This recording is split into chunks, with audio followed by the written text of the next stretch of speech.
Hello everyone, this is Crota coming at you, giving you a game versus the AI in an attempt to try and explain a little bit about Hex. A lot of you guys have been asking me, like, how do you play Hex? I don't understand Hex. It seems very, very complicated. It really isn't. It really is not that complicated. I'm going to be going over some of the basic mechanics of the game, and then everything else is just learning about cards and how it works. When you start up a game of Hex, before you start up a game of Hex, you are going to build a deck and have a champion. Deck building aside, I've already have a deck and I already have a champion selected, so I'm not going to get too much into that. Here, I get to keep my hand, or I get to draw again. Normally, and I do say normally, as long as you have 2 to 3 shards in your deck, you are fine. The point of a game of Hex is to try and get your opponent's life to 0. That's the main way of winning. That's how I'm going to be going about it in this particular game. There are other win conditions as well, but more on that later. I'm going to go ahead and keep my hand since I do have 3 shards. And the shards are essentially the resource management in Hex. At the start of your turn, you draw a card, and then you have 2 main phases. Or you have a main phase. So because he went first, he doesn't get to draw a card. So you can see that he's down to 6 cards. He played a shard, and he gains 3 things happen when you play a shard. If you take a look at this, it's actually really small, but can I make it bigger? Okay, here it's in the center. It says blood shard.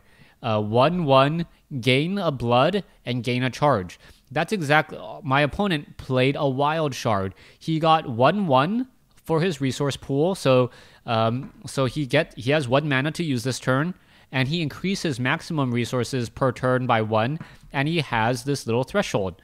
He's gonna be able, if he had any green cards, which he does, or any wild cards, he's gonna be able to play this. The casting cost of the card is this number on the top left. Now, in order to play this card, you need to have this amount of mana. You see this 1 here? As soon as you play that card, this 1 went down to 0. Also, in order to play this Howling Brave, you need to be able to spot this number of threshold. Because he could spot 1 green, he was able to play this card. So he's going to be able to drop down a Howling Brave. When the Howling Brave comes into play, he gains another wild shard. So that's why his wild shard count is now up to 2.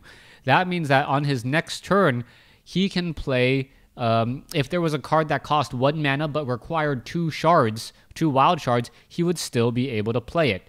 My turn, I'm going to go ahead and I'm going to drop a diamond shard. You can see that my mana goes up to 1/1, and I now have 1 diamond threshold.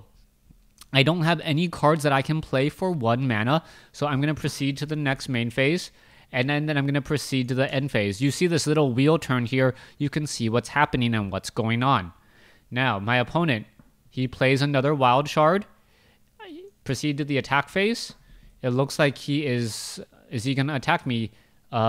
Resolve Howling Brave. Okay, he actually decided to not attack me, and he instead exhausted this guy to gain 1 additional mana this turn. So you can see that he actually went up to 3/2, and now he's playing the Glimmering Witch. Glimmering Witch. It's a 3-cost card.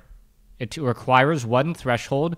When this troop enters play, gain 3 health. So I'm going to say resolve the Glimmering Witch. It's going to go into play, and now he has 23 health to my 20.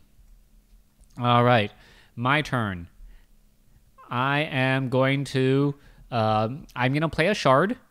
So you're going to see this little blood shard move over here. I now have 1 blood shard, 1 diamond, and I now have 2 mana to use. I have choices. I can play a soul marble or a living totem.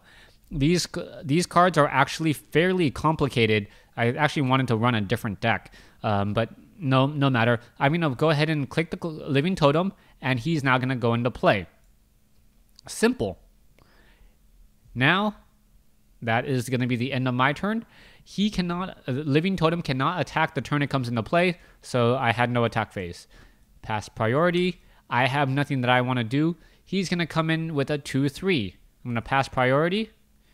And because I don't want to block, now this 2 damage is going to hit me. I have a choice. I could actually send this Living Totem to try and block this Glimmering Witch if I wanted to. But that would be extremely dangerous because the Glimmering Witch is a 2-3.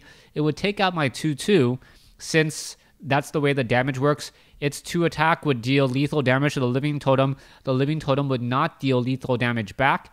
And at the end of the turn, the Glimmering Witch would still be alive. And it heals itself automatically, so it will go back up to 2-3. I'm going to skip. It's going to deal the combat damage. I'm going to go down to 18 health. And now he's also going to drop a Feral Ogre. Now, that's a big concern for me. I'm going to go ahead and proceed to the end phase. And he should have actually... he didn't want to attack with the Howling Brave because I could have blocked with the Living Totem without any real downfall. Now, I'm actually getting a little bit short-handed on shards. I'm going to be forced to play another Blood Shard here. I now have 3 mana, 2 blood, 1 diamond. I'm going to proceed to the attack phase. I'm going to pass priority. I'm going to declare attackers. I am not going to attack. And I'm going to end my turn. Now, this is where things start to get interesting. Proceed to the attack phase. Let's see. Is he going to attack with both? All right, he attacks with both. I am going to, on my opponent's turn, and this is one of the big differences between Hearthstone and Hex. On my opponent's turn, I'm going to give this guy Swift Strike. So you can now see that I spent 3 mana to give this troop permanent Swift Strike. I'm going to resolve it. And now I'm going to block. What Swift Strike means is it deals damage first. And if it deals lethal damage, then the opponent doesn't deal damage back. So if I block, let's see. Oh, he plays a Wild Growth, and now I'm in a lot of trouble. And all of a sudden, his 3-2 becomes a 6-5 this turn. Not only is he going to kill the Living Totem, because this guy has Crush, he's going to still deal 4 damage to me. So you can see I did the Swift Strike damage. It's now a 6-3. It's going to come back over the top and take out my Living Totem and deal more damage. So I am actually in a lot of trouble right now as he drops another Feral Ogre. Pass priority. I'm going to be losing the computer in this demonstration. Oh. All right, let's go ahead and take a look. I'm going to play a Blood Shard here. I am going to give a permanent troop -1/-1, so I will be removing the Howling Brave from play. There's that. I will play the Inquisition. I get to see my opponent's hand. Since it costs 2 and it costs 2 blood, I can choose an opponent's champion, reveal their hand, and choose and discard it. I would normally want to try and play Solitary Exile. When this constant enters play, void another card. That means that it's removed from the game. When this constant leaves play, put each card voided by it into play. So this Solitary Exile is actually could have been used on one of these guys to try and remove them from play, but since I don't have 2 diamond threshold, I can't play it. Target opposing champion. Okay, I'm going to hit OK. Resolve the Inquisition. I am going to I'm going to say OK. I'm going to remove a Honey Cap. All right. And I will play a Soul Marble just because I can right now. All right, end my turn. And at this point, I really need to hope for I need to really hope for a shard, otherwise I'm in trouble. All right, luckily I took out the Howling Brave earlier, so he cannot play the Honey Cap in his hand, but he's still going to swing at me for 8. I'm not going to be able to block, so I'm now going to get down to, 4 life? Yeah, get down to 4 life. And this is where I'm in trouble. Let's see. Okay, this buys myself a turn. And this is all, or a lot of this is all part of the game where proceed to the attack phase, pass priority. He's going to attack me. On my opponent's turn, because this is a quick action as opposed to a basic action, I can play it. I'm going to say prevent all damage that would be dealt to you and troops you control this turn. So I'm going to go ahead and play that. And then I'm also going to add 1 there. All right. This says when I have 10 counters on this, I can turn this into a 6/6 steadfast spell shield guy, basically a blocker that I would really need right now. So normally he would have killed me, but because I played that card, all damage, or I prevent all damage. All right, let's see what I have here. All right, Living Totem. I'm going to play a Living Totem, and if the computer is smart, it will attack me. I'll be able to block 1 at most, and it will still deal lethal damage, killing me. All right, so pass.